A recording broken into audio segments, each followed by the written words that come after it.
Live from the Clarity from Chaos studios, heard worldwide, it's Dave Campbell. On every episode, Dave and his guests explore, discuss, and work on solutions to some of life's biggest challenges.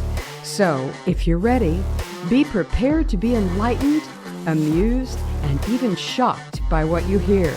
And now, the real, the authentic, the one and only Dave Campbell. Welcome back to another episode of Clarity from Chaos. I'm your host, Dave Campbell. On this episode, we're going to get into something that is extremely sensitive and has been in the public's eye for quite some time. The topic that we're going to talk about has been on the decline since, in my estimation, the Obama presidency. And the topic I'm talking about is diversity, equity, and inclusion, DEI. This issue has been used by the socialists, in my estimation, to destroy the gains made by the Civil Rights Act of 1964, and has single-handedly driven mediocrity to new heights in our schools, businesses, and government. To discuss this important topic, we're incredibly pleased to welcome the author of DEI Exposed, the biggest con of the century almost toppled higher education, Dr. Stanley Ridgley. Dr. Ridgley is also the author of Brutal Minds, the Dark World of Left-Wing Brainwashing in Our Universities. Welcome to the show. Thanks so much, Dave. It's a pleasure to be here. I'm a big fan, and I know you have an erudite audience who's going to appreciate the message we're talking about today. And I tell you, I'm enjoying talking about it because for once we're on the offensive, and I have authored what I think is a fun book. It's an informative book, and it's a book that names names, names schools, names techniques, and names the rascals that we've got on the run now. Well, we certainly need that. Now, there's been some recent news about some exposure to some, and I'm probably going to say alleged criminality at this point, just to be correct, about the co-opting of DEI and its use for other things. So it was, I think, the exposure of Dennis Kennedy, if I'm not mistaken. Yes, Dennis Kennedy, National Diversity Council, which is one of those alphabet groups. You know, it's kind of a benign sounding group. And I mean, it's just been revealed in an expose on Daily Wire by Luke Rosiak, a fine story. He gets a lot of credit for this. I hope he writes a book about this. Dennis Kennedy was the honcho running the National Diversity Council, and he and his two co-conspirators, one is Angelina Valencia, I believe, and another one by the name of de Groot, the last name, had been bilking millions of dollars over the last 5 years out of this organization called the National Diversity Council, a nonprofit. In fact, this guy Kennedy set up several shell companies or for-profit diversity groups. One is called Diversity and Leadership, and basically blurred the distinction between the two. So he would set up a for-profit conference and give it the impression that it was a nonprofit that was doing it. He's getting paid by the nonprofit that he works for. And he's also doing this diversity work with this for-profit group that he has. And over the years, he and his co-conspirators basically set up several of these alphabet groups with the word diversity in it. The board of directors found out what he was doing and have basically tried to fire him and his cohorts. They have responded by doubling down on what they're doing, transferring the intellectual property from this diversity nonprofit to the profit-making organizations that they have. They're basically the same kind of grifters. And I mean, there's large-scale grifters running a con game, conning people out of their money by telling them a story that sounds good, and they have a chance to do good with their money while pocketing the proceeds. In fact, in 2022, it was estimated that he and his cohorts demanded and received $3 million in what they call back pay for really not doing anything. And if I've looked at the tax forms of this organization in response to this story by Luke Rosiak, and I've looked at their 990s, and you see it's written in black and white that they were overcompensated, and the board is trying to claw that money back. So this is ongoing, right? This is real-time stuff right now. So I encourage it smells like the whole climate change scam, Dr. Ridgley. It does. It smells like the whole climate change scam. And now, of course, we're out there burning EVs because Tesla is trying to recover all of this money that we've just been lighting on fire and throwing out the window. You find how really unprincipled these people are. The principles are convenient for the moment until something else shoulders its way in, and then suddenly they're the exact opposite. Right. They forfeit. They're willing to give up those principles if someone tells them to, and that's the key: is who's telling these people what to do and Exactly. when. And that was my next question, Dr. Ridgley, is who is behind this? Because I don't believe that the quote rank and file, the people down at the bottom, they're just taking their orders and being spun up to go do something. Yeah, these are useful idiots. I mean, Lenin says Right. this.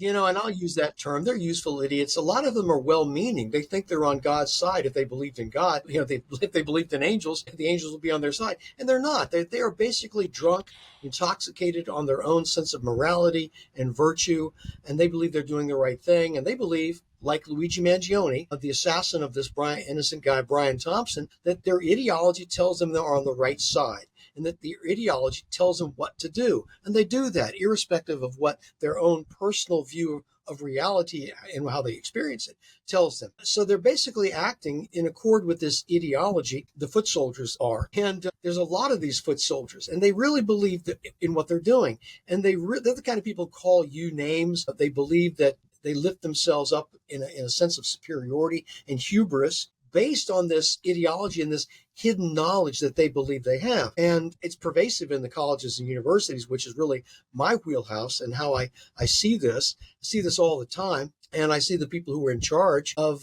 this type of indoctrination, which does indeed happen on the college campuses. I quote chapter and verse on how this is done, who is doing it, where it's being done, and what the techniques are that are being used. I've stated this in my previous book, Brutal Minds, and I follow this up with the same type of DEI people are doing the very same type of thing, but it's profoundly different. It's both the same, but it's different. This DEI monstrosity that has really metastasized in our college campuses over the last 5 years. Thank goodness we're seeing some sanity return to higher education. And this is due in large part to the work of the new administration and the Department of Education. So it is really a rich, textured bailiwick, this DEI fraud going on. I was going to ask you that, it's probably too early to tell with the Trump's, executive order to pull DEI out of the federal system, and then, basically challenging the universities to get it the hell out of the universities or risk funding being cut off. And I was wondering if that's had any kind of an impact, because, there's still, you still have the Ivy League schools and a lot of schools, quite frankly, still fighting this. And I haven't seen anybody, paraded out in jumpsuits yet for violating the executive order. Right. Well, my personal opinion is a lot of these DEI louts on the campuses ought to be paraded out on perp walks, right off the campus. They shouldn't be done quietly. That's just my personal preference there. But I think the executive orders banning DEI in the federal government, calling on and banning it in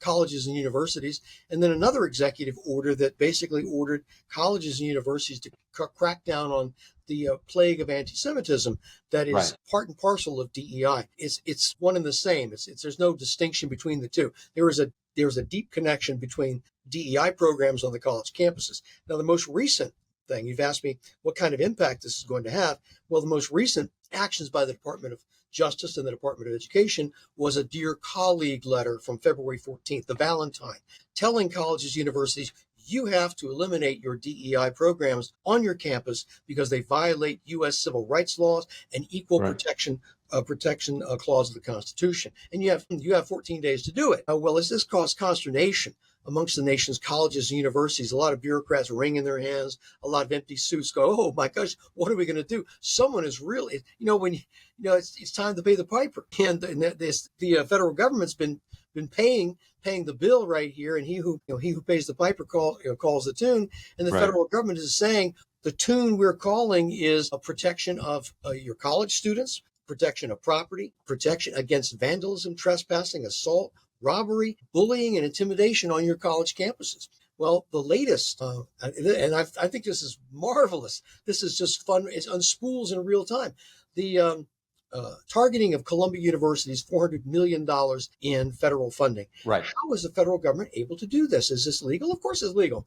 The federal government has said, Department of Justice, Department of Education, and General Services Administration, all three have sent a letter to Columbia saying, look, you have to adhere to U.S. civil rights law. Right now, your campus is out of control. We expect you to perform about 6 or 7 of these preconditions then we can begin to talk about the negotiations to get your $400 million back in funding. How is the government able to do this? Well, the federal government says that you are a federal subcontractor. You receive federal dollars, and you have to adhere to federal guidelines. Yeah. And Columbia's a private university. People say, well, you can't do it at a private university. Yes, you can. If you're going to accept the money, you exactly. bet. Yes, you can. And you receive, your students go to school there on the Pell Grants, federally funded. Well, that makes you able to U.S. Civil rights laws. I mean, Hillsdale College understood this many, many years ago and said, no, we don't want federal money. So the federal government cannot tell us what to do. They said this, a very principled stand, very open about it. And suddenly,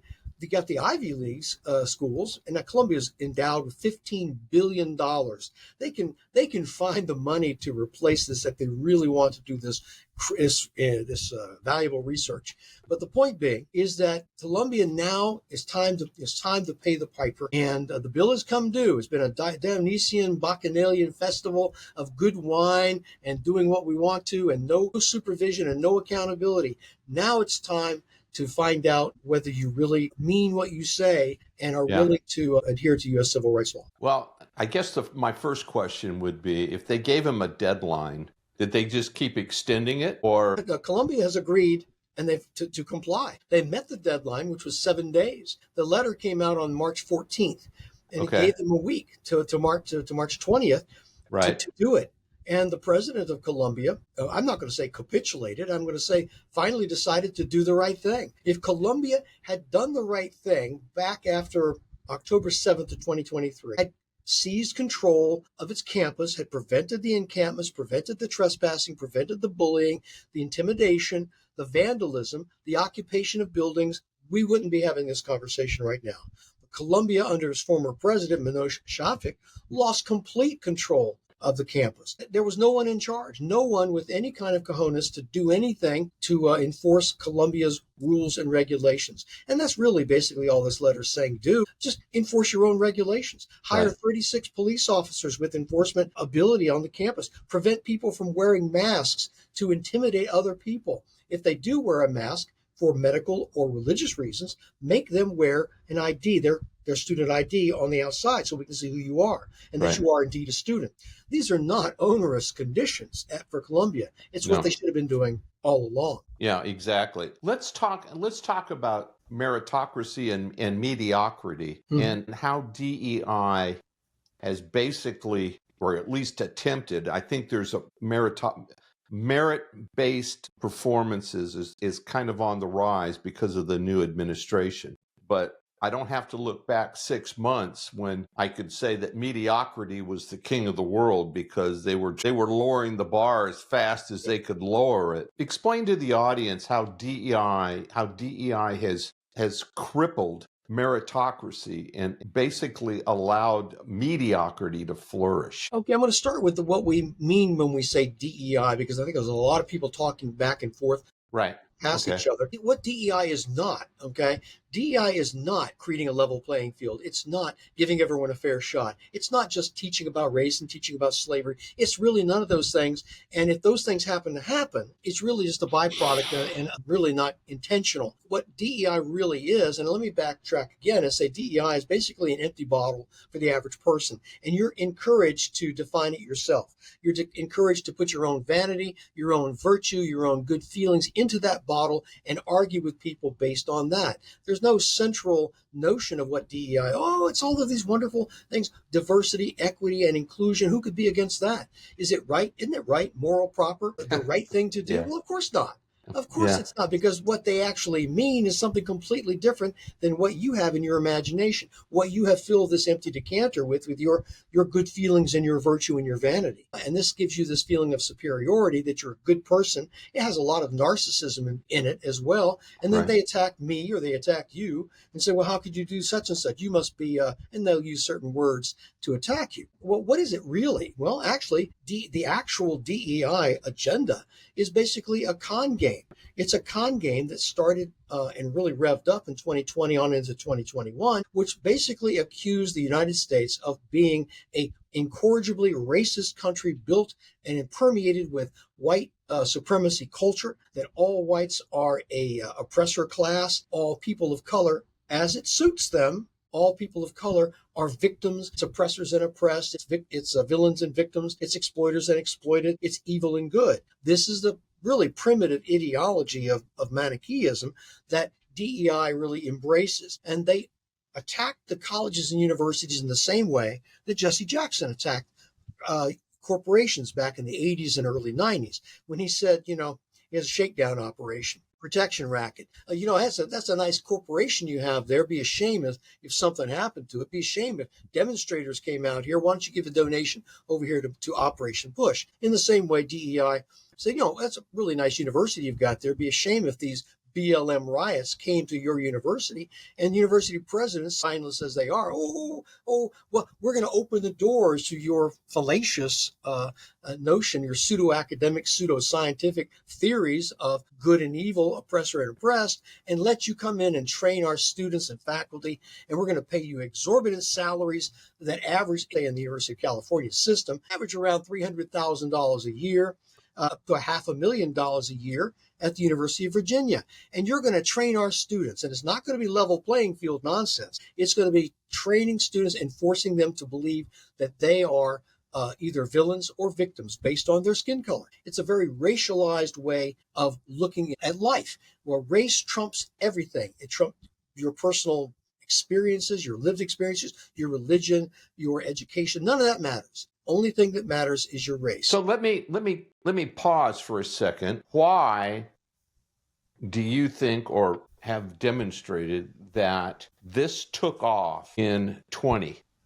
Basically, because it took off, it seemed like at least to me that Obama lit the fuse to it.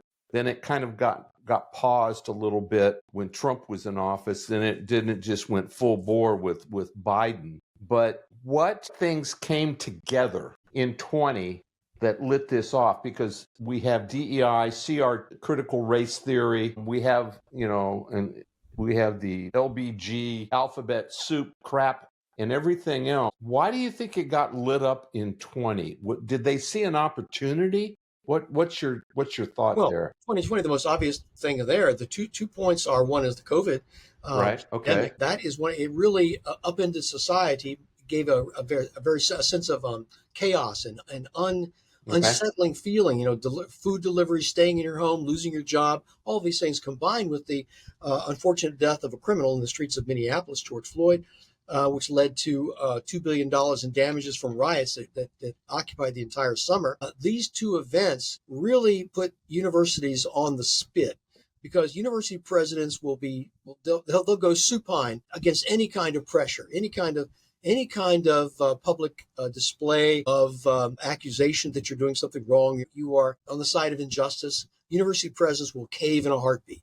And of course, one of the worst things to be called these days is a racist. This is one of the, I think the people who use that term just so cavalierly are just basically immoral. I think these are the dregs of society using the term and calling anyone in a very cavalier way a racist. These are racialized people who, for whom race is the most important factor that governs their lives. And in that summer of 2020 on into 2021, university presidents were told by these activists on the campus that you are guilty. You are guilty for perpetuating this right racist society, and you must atone for this. This is called the game that I talk about in DEI Exposed. The con game is called virtuous victimhood. It has a name from psychology. The idea that you can convince someone, in this case the university, that they are a villain and that you have been victimized. Virtue accrues to you as a victim, and that you can convince the villain to pay you reparations. And in this case, the reparations are just like Jesse Jackson. You let us onto the college campuses, and we'll train up your faculty and your staff and your students in how they too are villains, and that they too must make reparations for their being a part of this complicity in this system. And so the gates were flung wide open. Now, DEI had been around for a number of years prior to that, scratching at the door, trying to get into the university. Basically, pseudoscience, pseudo-theory, pseudo-academia, no legitimacy to it whatsoever, just policy preferences of a certain group of people. And whenever you open the door, a whole host of fellow travelers, socialist types, social justice types, followed in with them. Gender ideology you talked about. And the socialists and communists and Marxists of every stripe. And yes, there's a lot of them on the college campuses. They just don't like to use the M word or the C word. They use other words. Okay. And so this is what these people, modestly educated and with no discernible skill set, flooded onto the campus, not in the role of faculty, but in the role of bureaucrats, highly paid bureaucrats. And I'm saying, like, I'll give you an example, is Tabia Shavu at the University of Michigan pulls in a hefty $417,000 a year and she's the head diversity honcho. That's all she does. And at University of Virginia, the top two diversity honchos, both are a vice president and a assistant provost, pull in $500,000 apiece. The third ranking person pulls in $400,000. Oh my goodness. $1.5 million going to three people. And their only function is to, I guess, nurture diversity on the college campus, which, by the way, has been a grotesque failure, and certainly at the University of Michigan. But the size of the expenditures here are amazing. Michigan established its diversity efforts in 2016. And since that time, 9 years ago, they spent $250 million with over 250 employees at the University of Michigan. The first DEI person or honcho was a fellow by the name of Dr. Robert Sellers. Now, he's an interesting character. When he retired, I should say left the position in 2022, he was pulling in $434,000 a year. Michigan conducted a national search to find someone to replace him. They replaced him with his wife, Tabia Shavu Sellers. And she now is pulling in $417,000. It's nice, isn't it? Not only is it a scam, it's a nepotistic scam. It's keeping it in the family. It's amazing. A nationwide search, and they came up with this guy's wife to fill his position. And so the money, they're just rolling in money. But I'm telling you, the gravy train is coming to a halt now, thanks to our own Department of Education and the Department of Justice. And I hope the indictments come down soon. Yeah, that was one of my questions is McMahon, I know she's driving Trump's executive order about DEI, but I was curious, her impact on the university side of the house, because all I've heard is the teacher union screaming and complaining because somebody's going to steal their milk stool, right? Mm-hmm. And put choice back into the hands of parents. Mm-hmm. But I was not that familiar that the Department of Education and its affiliation with universities. Well, the Department of Education its affiliation is emblematic in the sense that it has an Office of Civil Rights Division. Well, that's true. Yeah. That monitoring and has really been negligent in what it's been doing for the last umpty-ump years, certainly the last 4 years, and suddenly is now turning the spotlight onto universities and saying, you know what, you guys have had carte blanche. You guys have shown yourselves to be incapable, unable to govern yourselves. And it's been basically a lawless, chaotic situation, certainly at Columbia, at Berkeley, at UCLA, Emory, at other places around the country. Now, Mrs. McMahon, Secretary McMahon, the left likes to always describe her as the former World Wrestling CEO, and the fact is she's a very accomplished businesswoman. I was going to say she's pretty accomplished in the realm of business, and yes. I wouldn't want to play cards with her across the table, because she's pretty accomplished at what the hell she does or has done. Yes, she is. And she's working with the Small Business Administration. Earlier in her career, she was actually on the board of trustees of an education organization. So she's versed in how to run a major operation and right. administer a major operation. And her task is clear, and I think she's committed to it in the same way that Betsy DeVos was committed to it. Yeah, what was funny is I saw a clip today with the Secretary of Agriculture, talking about tomato seeds and whatnot, having DEI on tomato seeds and other various farm products. And I'm sitting there going, Whiskey Tango Foxtrot. Yeah. You have DEI on tomato seed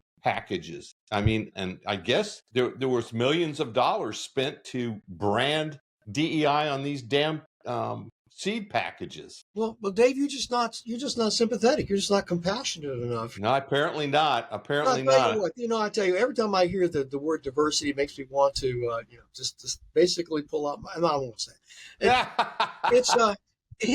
I understand it. It's such a scam. I mean, know there's something wrong with it. I know that even the people who use it, it is such a scam cliche now. Yeah, I can't believe that folks are still using it seriously. That diversity simply means variety. When you get right down to it, that's what it means. It's not a value. It's not something we should strive for. It's a byproduct of something else that we're striving for, which is creativity, innovation, excellence. And if diversity comes along with that, well, more is the better. Great. But if it doesn't, if the world's not going to end. No, and to your point about it starting to fade away, thank God. Yeah. ESG has started to fade away too. Yes. For the very same reason that people finally became aware of the level of BS that was going on with ESG, that they've backed away from that almost entirely. Well, what ESG sounds wonderful, doesn't it? And that's what people really focus on. Because again, they pour their vanity and their virtue into this empty decanter. And so what they're defending is basically what they feel about something. And when they find out that these ESG investments are not really performing that well, and it affects their 401k and their retirement, wait a minute. Maybe this isn't such a good idea because my ox is being gored now. Exactly. That's the wonderful thing about it. Again, David, the problem is that there's really such a level of narcissism, of Machiavellianism, and of psychopathy that's involved with the DEI scam. And I think that most people, they're so self-righteous, they're so pompous and hubristic when they talk about DEI, because they're saying basically what they feel or believe DEI to be, and that's this personal view of it, and that's what they're believing, and they're attacking you because you don't agree with that. Yeah. When in point of fact, you probably do think that, there's really nothing wrong with diversity, equity, and inclusion if it happens as a byproduct of something. Right. Exactly. This inclusion and belonging is such BS that, I say, look, it's in universities, okay? College universities exclude people all the time, and they tell people they don't belong all the time. It's the enrollment office. People apply to go to college. Not everyone is included. Not everyone belongs. And the university tells them this. It's only after they admit a class and the people show up, we're all about inclusion and belonging. Well, it's bogus. It's because it is an exclusive environment. Yeah. So they try to play it both ways and have it both ways. Well, the authenticity of it, just the very fabric of it, to your point, you can look right through. I think part of the problem, though, Dr. Ridgley, is that we quit teaching critical thinking some time ago. And for some reason, people believe whatever the hell they read on X or whatever the hell they see in Facebook or MTV or any of the rest of it.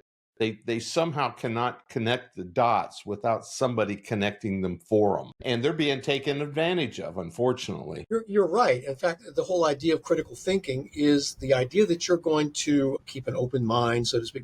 Not as much so your brain didn't fall out, but you basically, you got your skepticism. You're going to cock an eyebrow and ask some serious questions.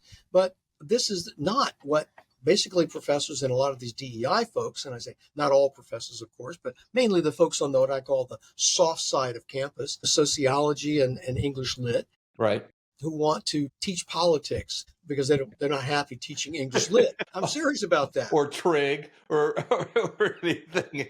Computer science. Yeah, exactly. That kind of thing. No, so basically they tell people, they tell students, this is very intoxicating too, by the way. They tell students, you have and your parents are imbued with what is called false consciousness. Okay. And we're going to admit you into the field of the group of people who are anointed, who have critical consciousness, which is basically a Marxist concept that was adopted by Paulo Freire, a Brazilian educator, a crypto Maoist, and a fan of Lenin, Stalin, Fidel and Mao Zedong, but they can say Frere because they don't like to use the M word. No, us can't do that. Yeah, exactly. Yeah, and so they say we're going to admit you into the realm of those who know, and this is very intoxicating for young people. But basically, what they're doing is basically acting out a scenario that appeared in Plato's The Republic. It's the cave scenario where you're going to be ushered out of the cave. Exactly. Yes, exactly. Out of the cave, and you will see the scales are out. Oh, wait, I see reality. And where all these people down here are still imbued with false consciousness. Now, Exactly. Alfred Whitehead, he's a philosopher who said that all of philosophy is just footnotes to Plato. And I think that this is the case where you've got these critical consciousness buffoons who are usually in philosophy, who've embraced a doctrine, who then want to propound that doctrine to their students rather than saying, hey, we have doctrine A, B, C, and D, and a host of others over here. We're going to talk about those. Instead, they said, well, we have critical consciousness. And there's actually the head of our department here. He's actually said this. I have critical consciousness, which means he has hidden knowledge. He can peer into the contradictions in society. He can peer in and see the relationships of power and privilege that are denied to you, Dave, and denied to me because we have false consciousness. Golly. And I feel so victimized. My goodness. And students are taught that this is the way it is. And this is why they go back and they criticize their parents who just don't understand.